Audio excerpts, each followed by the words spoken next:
Greetings, and it's the 18th Sunday of Ordinary Time. Yes, the beginning of August already. Can you believe it? One more month before the end of summer comes. Anyway, this gospel this week is one that challenges all of us on some level, because Jesus very clearly says, take guard against all greed. And basically the parable that he tells is about someone who is so attached to his possessions that they can't see beyond their life. They're so concerned with what they have, and that it almost defines them or tells other people who they are. We know people like that in our own lives, and we may be people like that at times too. We may want to look good to other people by the type of homes that we have, or the cars that we drive, or the things that we can do, or the trips that we can take. Sometimes that's all we can talk about because we have nothing else to talk about.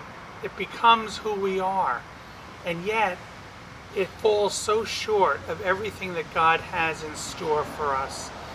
Because what Jesus is reminding his disciples is that God has an inheritance for each of us that can only be given to us when we accept him into our hearts. That inheritance is the fullness of eternal life. So often when I do prayers for people at wakes or funerals, I talk about what God promised, what Jesus promised us, and he says, I promise you the fullness of life, especially when you come into my kingdom. To say, well, what does that really mean? And what that means is that anything that we can experience in this world, no matter how great it may be, can't even compare 1/10 to what God has waiting for each one of us. And so it's up to us to really keep that in check in our own lives, to realize that we own things and we have things, and that's great. But God is not asking us to get rid of all of our possessions, but just to make sure that they don't control us, that the only reason that we're working hard and long hours is so that we can keep all of those things, because that's not what's important.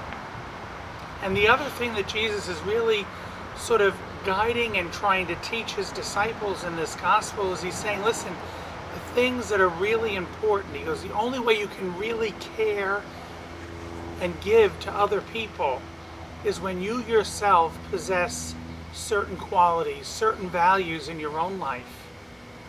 In other words, that you can be a person to show mercy and forgiveness, to show fidelity, to show an unconditional love.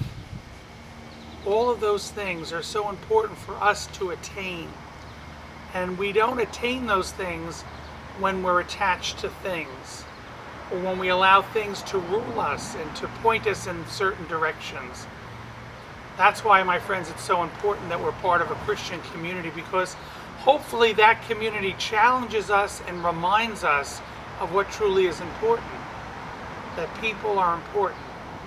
That it's important about not only creating wonderful homes and things that we have, but what are we creating in our relationships with one another? So many of our relationships and our families are broken or starving for good conversation, for people who truly care and not ask for anything in return. How often are we stingy in what we give to each other because we don't think we're going to get anything back? That's not what Jesus taught us, and that's not what he's asking us to do. He's saying, listen, we don't know the hour or the time that we're going to leave this world, but it does give us pause to say, how do I want to leave this world a better place? By the choices and the things that I do right now. I know that I can't do it on my own. I know that the things that are good in this world that I have been able to accomplish is because other people have helped me along the way.